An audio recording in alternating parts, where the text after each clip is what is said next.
사람은 무엇으로 사는가라는 시리즈를 시작했습니다. 이제 오늘 두 번째인데요.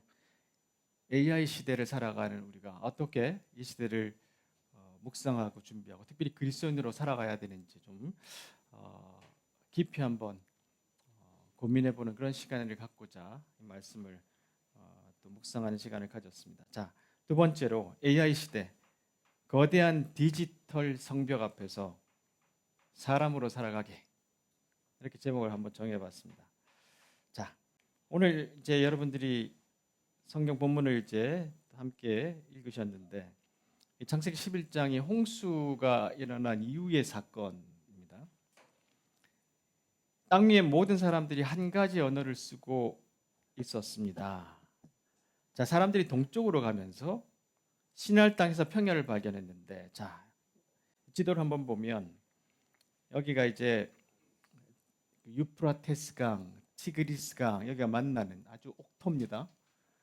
여기에 어떤 문명이 이제 생겨나고 엄청나게 발전했나 하면 여기 바빌론이 있죠.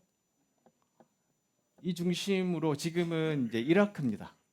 그리고 여러분 여기 사막같이 보이는 요 윗부분이 지금 한참 전쟁을 했던 이란입니다. 여기 얼마나 옥토가 크게 펼쳐져 있었는지 사람들이 이곳에서 이동해 가면서 큰 문명을 여기서 발전시켰어요. 자, 사람들이 여기에 이제 도착해 보니까 이제 말할 수 없는 어떤 기술의 발전을 이룰 수 있는 그런 환경이 만들어졌어요. 그래서 오늘 말씀해 보면 이들이 돌 대신에 그동안에 있는 돌들을 캐다가 썼는데 이제는 벽돌을 만들고 역청을 써가지고 벽돌을 붙이기도 하고 그 다음에 물을 이렇게 다 이제 막아내는 그런 방수 역할도 감당하고 하여튼 기술이 비약적으로 발전했어요. 자, 이렇게 발전하고 나니까 여기에서 이제 사람들이 여러 가지 생각을 하게 됐어요. 자, 이들이 만든 실제로 이 바벨론에서 만들었던 바벨탑의 모형이 이렇게 남아 있습니다. 이게 지그라트라고 하는 여러 개의 흔적들이 조금 전에 보였던 그 지도를 중심으로 있는데요. 여기에 또 무너졌지만 기록들을 찾아보니까 이제 이렇게 탑이 세워져 있는데 이거를 이제 에템멘낭키 뭐 이렇게 이름을 부르는가 봐요. 어려워서 저도 찾아봐야 되는데 우리가 상상할 수 없는 오래전에 이렇게 높은 탑, 거의 한 90m 정도 되는 탑들을 지을 수 있는 기술력을 가진 그런 한 부류의 민족들이 생겼어요. 그래서 오늘 말씀해 보면 그들이 한 언어를 썼다 그러잖아요. 전 세계가 모든 언어를 쓰고 있었던 것이 아니라 이미 언어는 다 달라졌어요. 근데 이 한 민족 안에 특별히 언어를 같은 언어를 쓰고 있는 민족들이 엄청난 기술의 발전들을 이루고 난 다음에 자, 우리가 여기서 큰 도시를 짓고 높은 탑을 건설해 보자. 이렇게 이제 마음을 먹고 제국을 만들기 시작했어요. 자, 이 본문을 선택한 이유는 이스라엘 사람들도 계속해서 예언자들이 하나님의 말씀들을 선포하면서 이스라엘 제국의 이스라엘이 가고자 하는 방향들에 대해서 많이 경고도 주기도 하고 가이드라인을 제시하기도 했었습니다. 얼마 전에 교황 레오 14세께서 이 위험한 시기라고 진단한 AI 시대에 우리가 어떻게 살아야 되나 하는 고귀한 인류라는 회칙을 발표하면서 이 본문을 드셨어요. 그래서 우리도 이 본문을 좀 사용하면서 우리가 이 AI 시대를 어떻게 또 봐야 되는지 한번 좀 살펴보는 그런 시간을 가지면 좋겠다 싶어서 이렇게 말씀을 또 정해보기도 했습니다. 그러면 한 4가지 정도 살펴볼 텐데요. 첫 번째, 이들이 첫 번째 여기에 올라와서 했던 말이 뭐냐 하면 자, 그들이 서로 말했습니다. 자, 뭐라고요? 우리의 성을 세우자. 여러분, 이 성이라는 것은 우리가 생각할 때 뭐 우리는 성이라는 문화를 많이 보고 자랐기 때문에 특별하게 이상하지 않은데요. 이 당시에는 성을 쌓는다는 것은 완전히 다른 개념이었어요. 도시를 건설한다는 그런 특별한 목적은 바깥에 있는 야만인과 우리 문명인을 구별하고자 하는 방식이었습니다. 성 안에 사는 사람들은 문자를 해독할 수 있는 능력을 갖고 있었어요. 그건 어마어마한 어드밴테이지입니다. 그래서 그것을 가지고 쐐기 문자 같은 것들을 만들어서 거래하기 시작했어요. 상업에 사용했습니다. 그러니까 여기에는 엄청난 부를 축적할 수 있는 특별한 특권층이 사는 곳이 성이었어요. 바깥에 사는 사람들은 어떤 사람들이었나? 완전히 그냥 야만인들, 짐승하고 비슷한 사람들 이렇게 생각을 했었어요. 그래서 아브라함이 하나님의 말씀을 듣고 자기의 아버지 집을 떠났다고 했던 말이 뭐냐면 성 안에 있던 사람이 성 바깥으로 나간다는 것은 어마어마한 용기입니다. 그러니까 우리가 생각하는 어느 정도의 빈부격차 정도가 아니라 사람과 짐승의 어떤 차이 정도로 생각할 그 어마어마한 방식으로 성을 짓겠다. 이렇게 결정을 내렸던 거예요. 이것을 현대 AI 시대에 좀 비교해 보면 승자 독식의 치킨 게임. 치킨 게임이 뭡니까? 끝까지 싸워서 하나만 살아남는 걸 치킨 게임이라고 합니다. 자, 승자 독식의 치킨 게임으로 만드는 빅테크의 디지털 성벽 이렇게 한번 제목을 정해봤어요. 자, 오늘 말씀을 쭉 듣다 보면 이 목사는 AI를 너무너무 부정적으로 생각하는구나 이렇게 이제 감을 잡으실 수도 있는데요. AI 자체는 지금으로 봐서는 선하다 악하다라고 규정 짓기는 어려워요. 근데 그 AI를 만드는 사람이 누군가? 그걸 우리가 주목해야 합니다. AI를 지금 만들어가는 사람들이 누군가? 그것을 주로 주장하는 사람이 지금 미국의 상원 의원인 버니 샌더스가 그런 이야기를 많이 합니다. 대학생들이 질문해요. 이거 좋은 거 아닙니까? 그래요. 좋을 수 있습니다. 좋습니다. 그러나 누가 이것을 만들어가는지를 한번 주목해 보십시오. 그러면 답이 나옵니다. 자, 그들이 지금 이렇게 승자 독식의 치킨 게임으로 만들어가고 있는데 우리의 성을 짓자 이렇게 하고 지금 이 AI를 발전시키고 있습니다. 보세요. 2026년도에 주요 AI 4개 기업이 얼마나 많은 돈을 투자했는지 한번 보시면 아마존이 278조 원, 마이크로소프트가 264조 원, 올해입니다. 구글이 243조에서 257조 원, 메타, 페이스북인 주커버그가요 173조에서 201조 원을 넣었어요. 그러니까 얼마나 많은 돈이 전 세계에 있는 어마어마한 돈이 지금 이 AI 기업으로 빨려 들어가고 있습니다. 이들이 이 돈을 투자하는 이유가 뭐냐면 빨리 최고로 높은 자리로 올라가기를 바라는 마음으로 그래야지만 이 모든 지금 상황을 정리할 수 있고 독식할 수 있다는 생각으로 이 길을 지금 쫓아가고 있습니다. 자, 이들이 지금 이 돈을 가지고 뭘 하느냐 하면 미국에서 데이터 센터를 짓고 있습니다. 데이터 센터를 짓고 있는데 보세요. 지금 미국에서 지금 17기가와트 정도의 그 전기로 미국에 있는 데이터 센터들을 지금 운영하고 있는데 2030년이 되면 35에서 한 50기가와트가 더 필요해요. 근데 1기가와트는 원자력 발전소 하나를 지어야 됩니다. 그러니까 35개에서 50개를 2030년까지 지어야 됩니다. 원자력 발전소를. 그런데 이들이 텍사스를 비롯해서 어마어마하게 많은 곳에 데이터 센터를 지금 짓고 있어요. 근데 이게 환경적으로 얼마나 큰 피해를 주느냐 하면 원자력 발전소는 금방 지을 수 없잖아요. 15년, 20년씩 걸리기도 합니다. 그래서 저기다가 가스터빈 발전소를 데이터 센터 빌딩 하나하나에만 붙입니다. 이것이 환경오염에 엄청나게 나쁜 역할을 하고 있습니다. 그리고 수많은 열을 일으키는 그 데이터 센터를 시키기 위해서 저 지역에 있는 물들을 지하수들을 다 뽑았습니다. 이렇게 우리의 성을 짓기 위해서 이 데이터 센터를 짓고 또 많은 전기와 또 물들을 사용하면서 점점점 더 이 AI가 만드는 세상들이 사실은 어려운 것으로 가고 있기도 합니다. 자, 신의 탄생 인간의 종말이라는 책에서 보면 이 AI 기업들이 지금 어둠 속 사다리를 오르며 경쟁 중이다.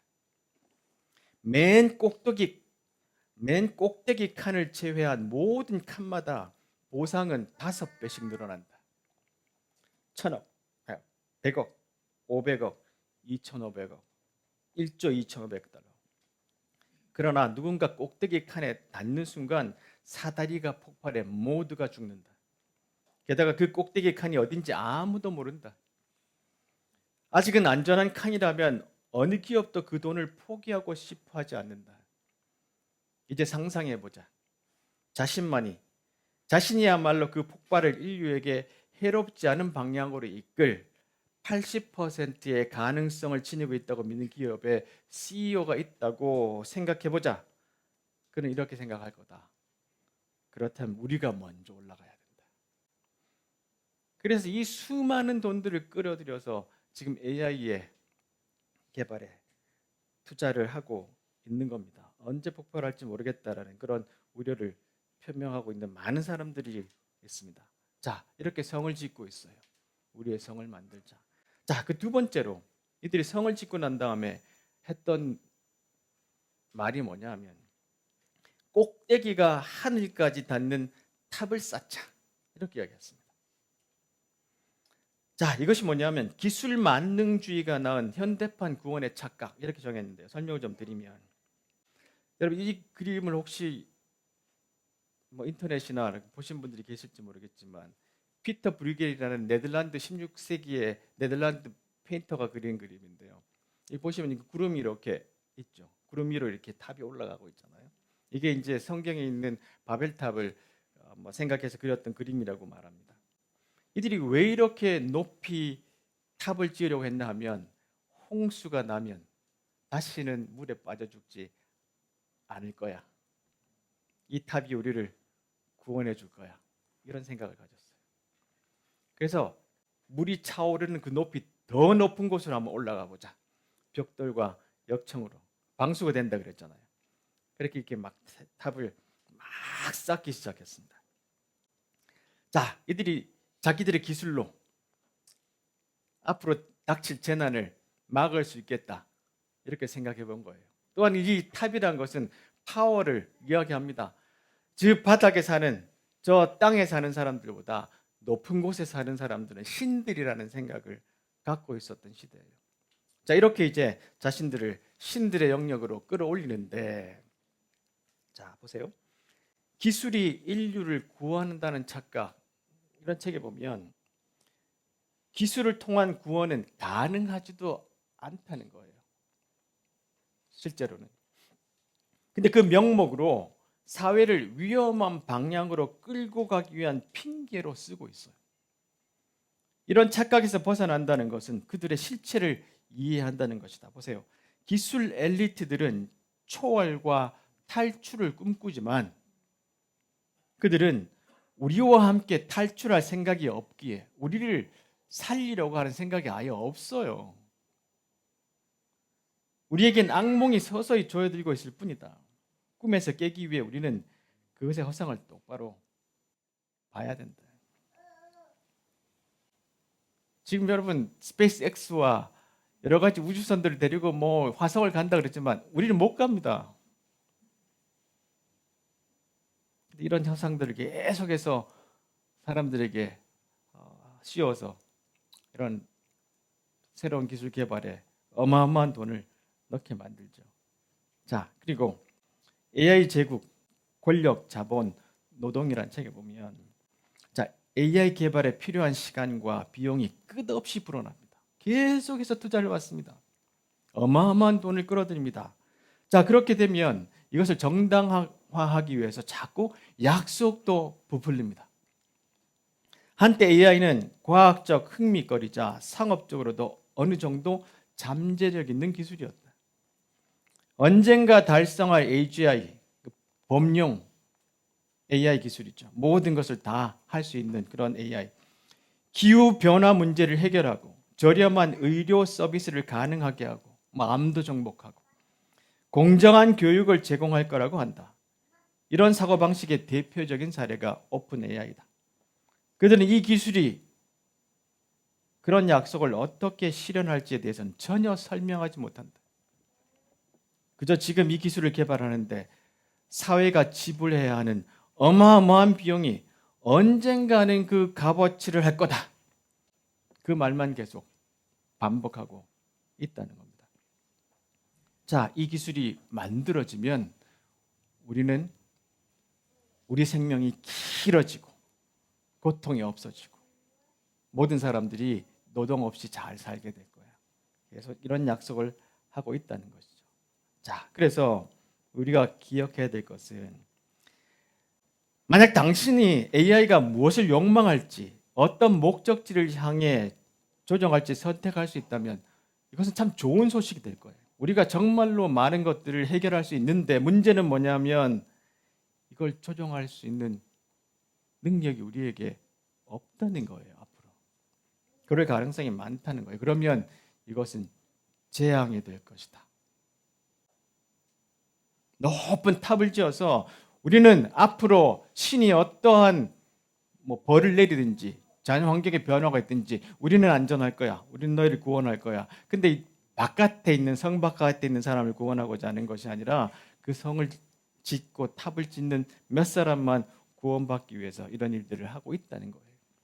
세 번째로 그들이 말했던 게 뭐냐면 우리 이름을 널리 알리자. 우리 이름을 널리 알리자. 소수의 기술 제왕들이 지배하는 신세계 민낯을 보면 사실은 다른 사람들을 유익하게 하는 것보다 우리 이름을 널리 알리자. 여기에 많은 초점이 있는 것을 발견할 수 있습니다. 보세요. 이들이 누굽니까? 신흥, 테크, 올리가르, 그러니까 신흥 기술 제왕들입니다. 어디냐 하면 이게 이제 트럼프 그러니까 두 번째 대통령으로 취임하는 그 자리에 이들이 다 왔는데요. 자, 이 보세요. 이들이 처음에는 괴짜들로 보였어요. 그렇죠? 마크 주크버그나 아니면 이 일론 머스크 보면 진짜 괴짜들 아닙니까? 자, 정치권에 나타난 새로운 세력들은 이들은 지성과 인성이 모자란 무식쟁이 낙오자들처럼 보였대요. 처음에는. 그래서 무시했답니다. 지질한 너드들, 공부만 한 애들, 하버드 나온 애들, 이런 애들, 찌질한 애들, 이상한 상상하는 애들. 그래서 그들을 좀 웃음거리로 봤대요. 근데 문제는 뭐냐면 10년이 흐른 지금 이제 이 낡은 질서는 정체 모를 신종 바이러스에 걸려 신음하는 환자 신세다. 이들이 다 잡아먹어버린 거예요. 우리가 그 바이러스의 이름도 제대로 못 붙이는 사이에 새 것은 낡은 것을 먹어치우기 시작했다. 신세계의 침략자들은 더 이상 우스워 보이지 않는다. 그리고 그들이 꿈꾸는 섬뜩한 신세계는 점점 현실이 되어가고 있다. 아마존의 베조스 같은 사람은 어떤 꿈을 꾸고 있냐면요. 앞으로 이 지구는 망할 텐데 그러려면 이 인류를 살리기 위해서 많은 사람들을 우주로 데려 나가야 된다는 생각을 해요. 실제로. 그래서 그 어마어마한 돈을 자기 우주선을 만드는 일에 쓰고 있고 자기도 그렇게 올라가 보기도 하고 그런 일들을 합니다. 많은 이 신종 특별한 이 괴짜들이 아무런 제약도 없이 자기가 원하는 방식으로 이렇게 세상을 바꿔가고 있어요. 자, 올트만 이 사람이 이제 오픈 AI 챗 GPT 그 다음에 그 헛서비스 지난주에 소개했죠. 딥마인드 알파고 했던 사람. 자, 이 사람들이 나와서 이제 발표를 하는데 그 발표를 듣는 청중들이 점점점 표정이 어두워졌대요. 보세요. 이 올트만은 아스퍼거 증후군이 있고 딥마인드 대표 이 사람은 메시아적 사명에 심취해져 있는데 둘 다 어떤 상황이 지금 벌어지고 있는지 전혀 알아차리지 못하고 있는 것이 명백해졌다. 자, 보세요. 그자들은 이미 다른 세계에 살고 있었어요. 그 세계에서는 개인의 자율성을 위시하여 지금까지 인간적 모험의 본질을 이루었던 모든 것이 어떤 의미도 지니지 못한다. 이들이 너무나 다른 세계에 살기 때문에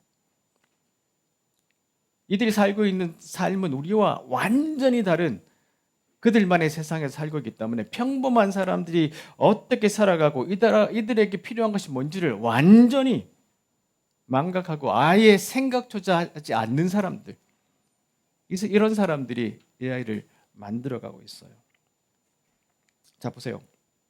당신은 화성으로 떠날 수 없다는 책에서 보면 책 제목도 재밌죠.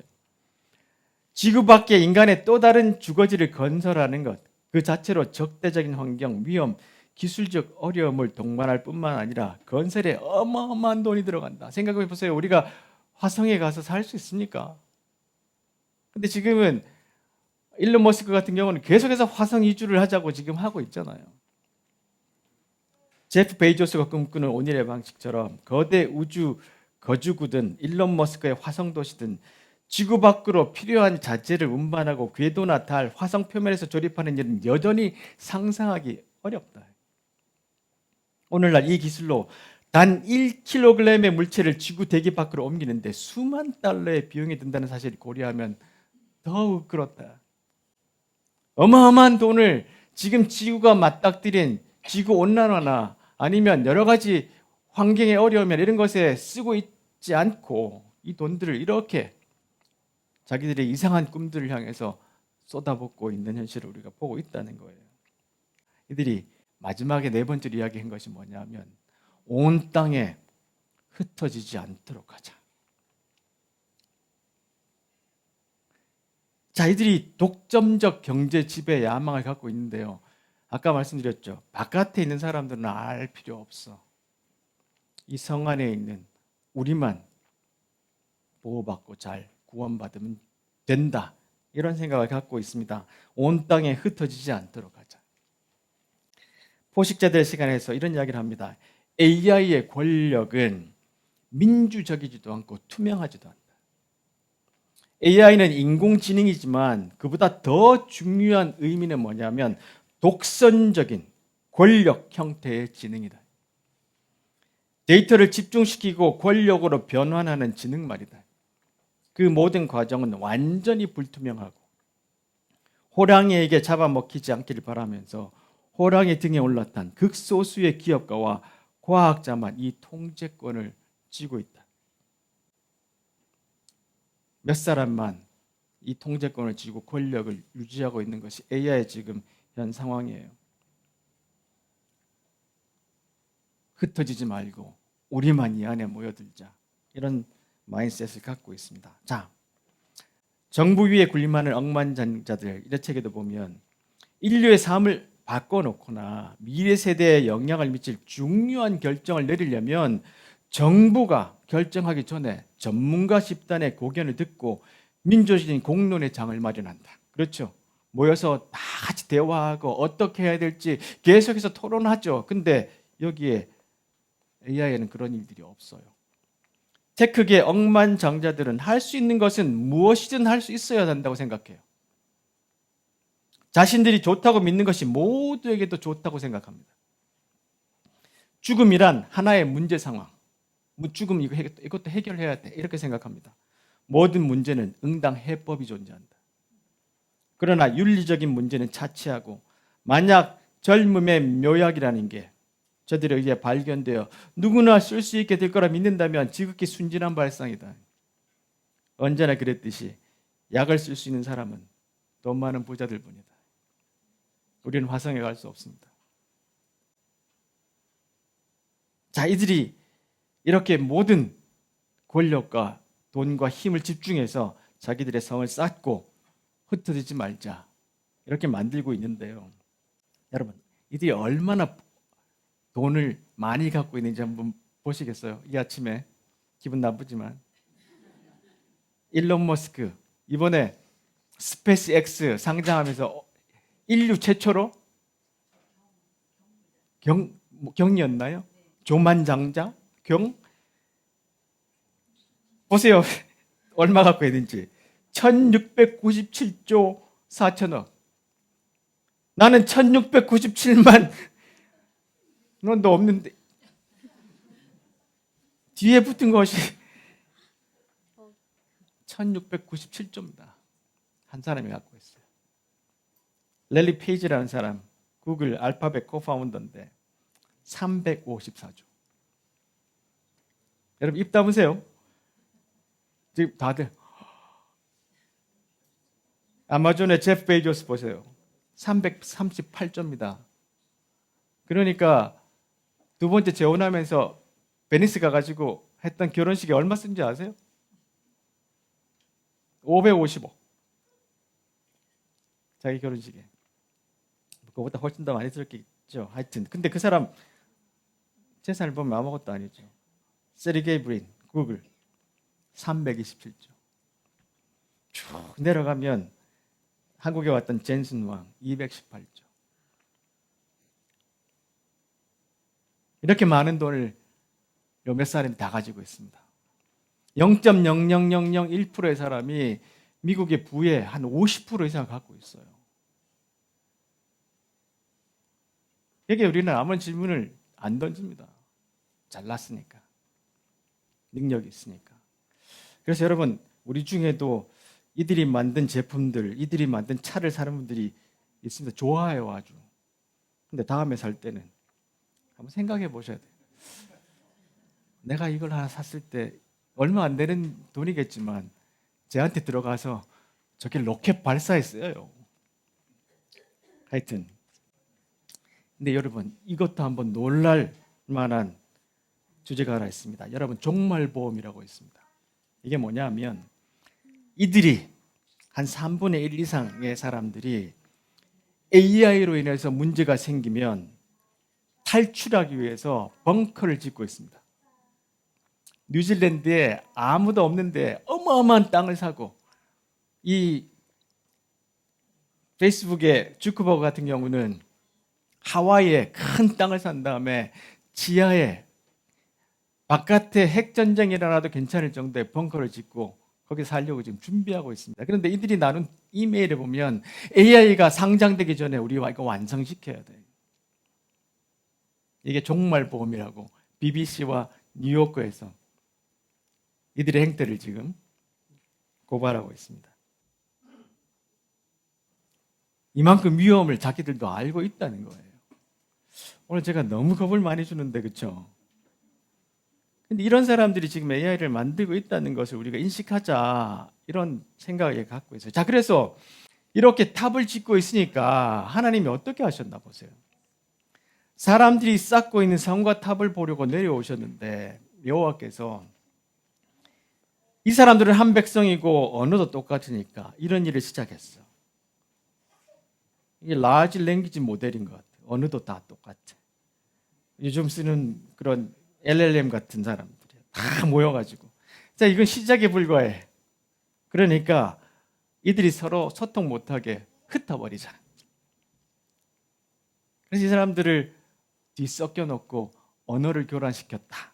근데 과연 이게 무슨 뜻일까? 실제로 그 사람들이 소통 못하게 막 영어 쓰게 하고 막 일본어 쓰게 하고 그랬던 것일까? 그거는 좀 아닌 것 같아요. 이때 이미 언어들은 나눠져 있었으니까. 이들이 서로 소통할 수 없도록 만드셨다는 의미는 뭔가? 오늘날 이 문제를 우리는 어떻게 이런 상황에서 우리 삶에 적용을 시켜야 되는가? 몇 가지를 좀 고민을 해봐야 될 것 같아요. 자, 보세요. 우리가 질문 하나를 던져보자.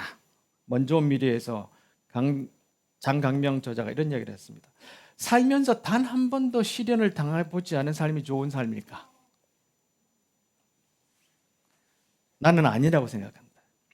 이루지 못하는 사랑에 빠지는 경험 역시 삶에서 제거해야 될 얼룩이 아니다. 그러니까 여러분, 연애하십시오, 청년들. 고통스럽겠지만 그런 고통 있는 삶이 더 좋은 삶이다. 이 점을 이해하지 못하고 기술을 개발하면 과격하고 유아적인 해결책을 추구하게 된다. 보세요. 실패할 확률이 없도록 파트너와 연결해주는 매칭 기술.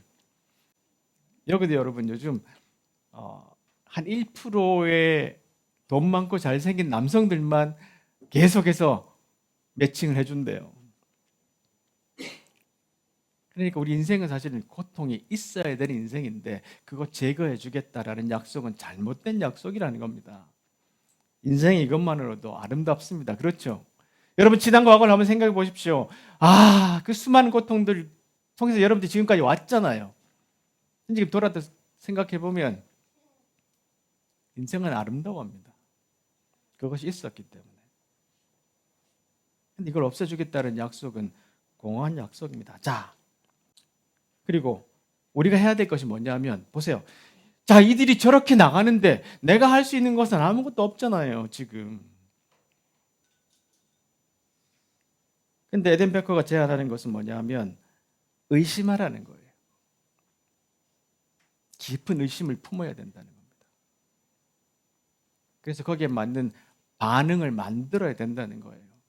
시애틀 사람들을 좀 보면 이 사람들이 아주 큰 일을 했어요. 시애틀 시민들이. 뭘 했냐면 시애틀 시의회가 앞으로 1년 동안 새로운 신규 데이터 센터를 못 짓는다. 그렇게 결정을 내렸어요. 근데 지금 5군데를 짓고자 지금 진행 중이었어요. 근데 왜냐하면 보세요. 이 데이터 센터가 만들어지면 이 도시가 쓰는 전기의 3분의 1, 이 도시가 쓰는 물 사용량의 5%를 그 데이터 센터에 보내야 됩니다. 전기값이 어마어마하게 올라갈 거고요. 삶의 질은 굉장히 낮아집니다. 그 데이터 센터 때문에. 그래서 이 시민들이 모여서 안 돼! 더 이상 못 줘. 그래서 1년 동안 한번 더 토론해보자. 이런 결론들이 났었는데요. 우리 한국도 지금 이런 상황들을 많이 이야기를 하고 있죠. 그래서 우리도 좀 더 고민해보는, 또 그리스도인이라면 어떻게 이 시대에 살아가야 되는지, 특별히 우리 AI를 또 큰 주업으로 삼고 있는 우리 모든 여러 사람들이 있는 가운데 우리는 어떤 의식을 가지고 그리스도인으로서 이 몇 사람의 기술 억만장자들이 만들어가는 세계에 대해서 반응하고 살아갈까, 그런 고민을 해볼 그런 시기가 분명히 되었죠. 자, 끝으로 말씀해 보면 창세기 11장과 전혀 다른 방식으로 예수님이 오셨어요. 여러분이 그리스도를 따르는 사람이라면 예수님을 닮으십시오. 여러분에게 따뜻한 마음이나 배려하는 마음이 있거든 내 부탁을 잘 들어주십시오라고 바울 사도가 이야기합니다. 서로 뜻을 같이 하고 서로 사랑하고 서로 속 깊은 벗이 되십시오. 자신의 방식을 앞세우지 말고 그럴듯한 말로 자신의 방식을 내세우지 마십시오. 자기를 제쳐두고 다른 사람이 잘 되도록 도우십시오. 자기 이익을 꾀하는 일에 사로잡히지 마십시오. 자신을 잊을 정도로 도움의 손길을 내십시오. 내가 기술이 있고 돈도 있고 목표도 있고 그렇다고 해서 자, 성을 지읍시다. 하늘 높이 닿는 탑을 쌓읍시다. 우리 이름을 냅시다. 흩어지지 맙시다.